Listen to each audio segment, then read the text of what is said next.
ISKCON মন্দিরটি উড়িষ্যার রাজধানী সুন্দর ভুবনেশ্বর শহরের প্রাণকেন্দ্রে অবস্থিত। এটি শ্রী কৃষ্ণ বলরাম মন্দির নামেও পরিচিত। শ্রী গৌরগোবিন্দ স্বামী কর্তৃক নির্মিত এই পবিত্র মন্দিরটি আধ্যাত্মিক শিক্ষা এবং আলোচনার একটি দুর্দান্ত কেন্দ্র।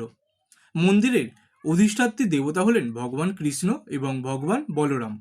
দেশজুড়ে অন্যান্য বিখ্যাত ইসকন মন্দিরের মতো এই মন্দিরটিও পর্যটকদের মধ্যে বেশ জনপ্রিয় এবং ভারতের মন্দির শহর ভুবনেশ্বরের অবশ্যই দর্শনীয় স্থান। শ্রী গৌরগোবিন্দ স্বামী, যিনি স্বামী প্রভুপাদের নির্দেশনায় 1975 সালে ভুবনেশ্বর ইসকন মন্দিরের নির্মাণ কাজ শুরু করেছিলেন। এই মন্দিরটি স্বামী প্রভুপাদের দ্বারা নির্মিত 108তম এবং শেষ মন্দির। এই পবিত্র স্থানটি নির্মাণ করতে 17 বছর সময় লেগেছিল। 1991 সালে শ্রী নিত্যানন্দ প্রভুর উপস্থিতিতে উদ্বোধন করা হয়। মন্দির প্রাঙ্গণের ভিতরে জুতো রাখার স্টল দেখতে পাবেন। এখানে নিজেদের জুতো নিজেদেরই রাখতে হবে। কোনখানে রাখছেন মনে করে রাখবেন। মন্দির থেকে বেরোনোর সময় এই স্টল থেকে আবার নিয়ে নেবেন। মন্দির প্রাঙ্গণের ভিতরে একটি ভক্তি বেদান্ত গিফট হাউস আছে। আপনারা চাইলে এখান থেকেও কেনাকাটি করতে পারেন। যেহেতু আমি রথের আগে গেছিলাম, তাই শ্রী জগন্নাথ, শ্রী বলরাম এবং সুভদ্রা দেবীর জন্য রথ প্রস্তুতির কাজ চলছিল। মূল মন্দিরটি অনেক সুন্দর করে সাজানো। মন্দিরের ভিতরে খুব সুন্দর একটা রাধাকৃষ্ণ বিগ্রহ আছে, যা একবার দেখলেই মন খুশিতে ভরে ওঠে। এছাড়া 1991 সালে শ্রী নিত্যানন্দ প্রভু দ্বারা উৎসর্গকৃত শ্রী রাধা গোপীনাথ এবং শ্রী গৌরাঙ্গ মহাপ্রভুর প্রতিমাও আছে। এছাড়া শ্রীকৃষ্ণ বলরাম, শ্রী গৌরনিতাই, শ্রী জগন্নাথ, শ্রী বলরাম এবং সুভদ্রা দেবীর প্রত্যেকের জন্য আলাদা আলাদা বেদি নির্মাণ করা আছে। এছাড়া মন্দিরটিতে শিলাস্বামী প্রভুপাদের সমাধি মন্দির এবং ভজন কুটিরও আছে। প্রতিদিন মন্দিরে ভোর 4:15-তে মঙ্গল আরতি, 5:15-তে মন্ত্রপাঠ, 7:15-তে শৃঙ্গার আরতি, 8টাতে ভাগবতম ক্লাস। তারপর মন্দির 12:45 বন্ধ হয় এবং খোলে বিকেল 4:15। 6:15-তে সন্ধ্যা আরতি, 7:30টায় গীতা ক্লাস হয়ে 8:30-এ মন্দির বন্ধ হয়ে যায়। মন্দিরের ভিতরে প্রভুর অনেক লীলার ছবি, গৌরনিতাইয়ের অনেক ছবি আছে। এছাড়াও একটা বুক কাউন্টার আছে, যেখান থেকে সব ভাষার গীতা, ভাগবতম ও প্রভুপাদের অনেক বই আছে। এছাড়াও সুন্দর সুন্দর জপমালা, ব্যাগ, গলার মালা, শঙ্খ, মূর্তি, সুগন্ধি, ধূপ ও অন্যান্য আরও সামগ্রী পেয়ে যাবে। এই মন্দিরটির ভিতরেই একটা ব্রহ্মচারী আশ্রম কমপ্লেক্স তৈরি করা আছে, যেখানে সব রুমে এসি আছে এবং এই কমপ্লেক্সে একসঙ্গে 150 জন ব্রহ্মচারী থাকতে পারবে। মন্দির প্রাঙ্গণের ভিতরে 300 ভক্তদের জন্য একটি প্রসাদম হল আছে। এছাড়াও 150 ভক্তর জন্য সম্মেলন হল আছে।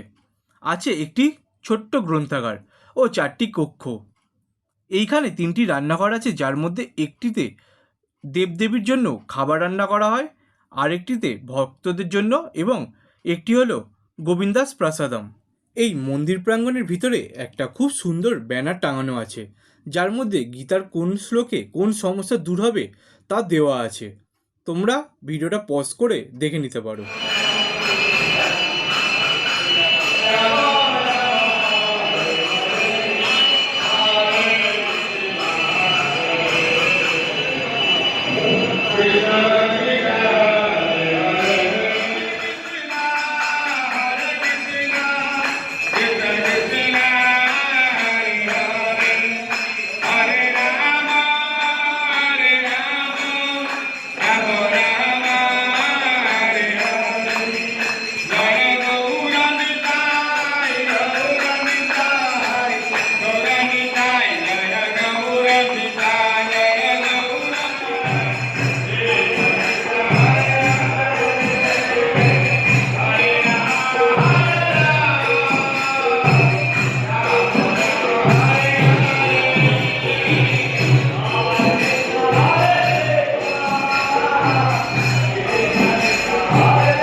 এবার চলে এলাম গোবিন্দাস প্রসাদামে দুপুরের খাবার খেয়ে নেবার জন্য।